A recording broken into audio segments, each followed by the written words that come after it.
Hi, Willie McKnight here from Farm Trader. We're here in Rotorangi, just outside of Cambridge. We're with local Bruce Wallace. We're here for your tractor trek today. Obviously no field days this year, so do you want to just give us a bit of a rundown on what's going on today, Bruce? Yeah, so I've been a big field day stalwart, probably haven't missed them for about 50 years. So when we got the announcement that field days was going to be cancelled, we got together with a group of mates during lockdown I'd have to say. And we thought, well, we can't let field days week go by without doing something, so we scratched our heads and got a committee of 7 or 8 like-minded guys together, and we've come up with the concept of Field Days 100. Right, so at that stage obviously there was a limit on 100 people. Well, at that stage there was a limit of 10, so we thought, well, we're gonna push the boundaries, and if it happens, it happens, and if it doesn't, we've had a lot of fun organising it anyway. And then of course the other day we got the green light that we could do it, and we've done all the publicity for it.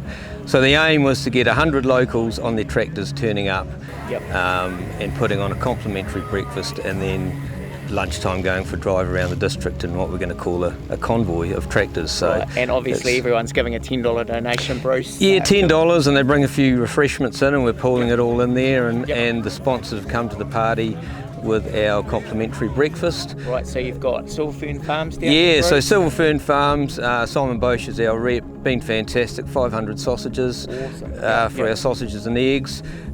We've had 2 sheep donated, pig on a spit. Hawke tonight.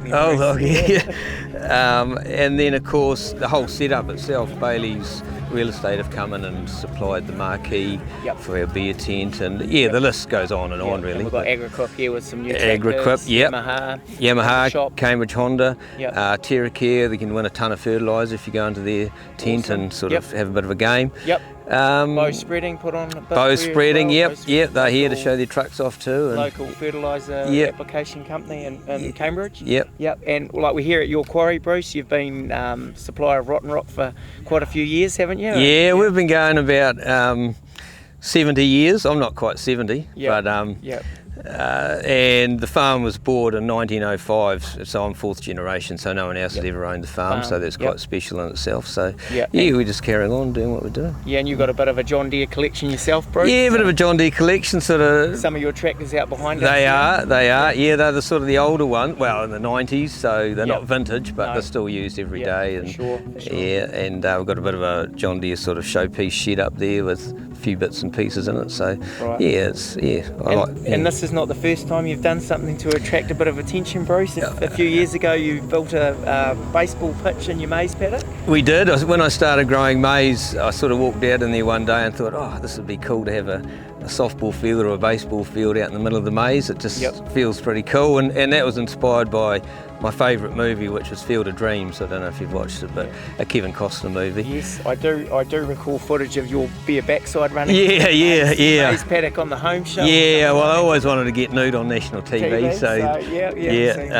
so we did that. That was exactly 10 years ago, actually, and that started off again just as an idea. We're going to have a few beers in the paddock with a bit of a softball game, and it just grew and grew and grew, and sponsors came on board, and it was a pretty cool time actually. So. And so we've got this side of it today, Bruce, but we've also got another bit of a drive on for feed for Hawke's Bay. Yeah, so obviously the boys in Hawke's Bay have been hit pretty hard, and so we thought about that, and I know there's been a lot of bales donated throughout the country, which is fantastic. So we thought, well, while we've got everyone here, we're going to have a clipboard going around with pledge a bale. Or 2 or 3 or 4, whatever they can afford, and we're going to hopefully get a couple of unit loads down to the Hawke's Bay for the boys, and our local contractor, Curran Contractors, Steve Curran. And Shane's organised that a bit too. I've had a phone call for a couple of bales myself, so you're getting in behind it. So they've been great, and going to I think get the cartage down there for nothing, and if we can get the bales sort of on there for nothing, and it's going to help the boys hopefully. We look around here and we've got green grass, Bruce, but over there it's been a stark contrast over there. They are green now, but they don't have a lot of feed. Oh, exactly. And so if the same was here, we know that it would be reciprocated. So it's good to get out there and get that camaraderie. So, so hopefully we're about 80 tractors in, Bruce. We're about 80.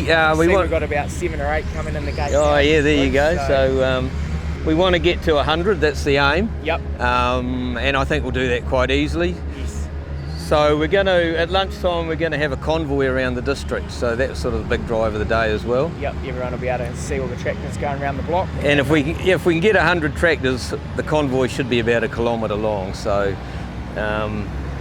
that'd be pretty cool to do that. And then after, when we get back, we're going to have a tractor pool going on. We've got the auction, spot prizes, and a lunch for everyone. Yeah, so got a couple of these super modifieds on the yeah, trailers. they're going to have a bit of a pull, and some of these big tractors Yeah. to go as well. Yeah. And yeah, so it's good to see all the contractors. You know, their downtime, they're here as well and supporting it. And yeah. So no, thank you, Bruce. Yeah. Thanks for talking with us. Yeah, And, yeah. good No, luck it's as well. just nice to celebrate field days, without, everyone puts field days week aside usually, so Yep. we thought it was just nice Yep. to, and I'd also like to mention the committee that have helped us put it all together, because Yep. 7 or 8 guys have been fantastic. And So you want to name some names for us? yeah, so there's myself and my son Jack, Dean Bailey and his son Callum. Yes. They've been fantastic. Don Luxon and his son, that's Right. Don and Sean.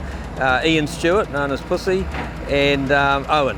Owen's looking after all the cooking over there. So we've had about 6 or 7 committee meetings throughout the last couple of months, and Yep. that in itself's been a lot of fun, just organising it. So, yeah, and I thought it was a good chance just to get all the locals back together after what we've actually been through the last 2 or 3 months. Yeah, so. with the COVID and also drought affecting a lot of this country around here, everyone's done it pretty tough. haven't Yeah, they? yeah. Contractors have been out there under lockdown conditions. Yeah, working, yeah, absolutely. And keeping agriculture going in the Waikato, and doing a bloody good job, I must say. And it's good to see them all here turning out. Oh today yeah, too. yeah. Yep. So yeah, that's what it's all Thank you, about. Bruce. Yeah, thank you. Thank you. Yeah.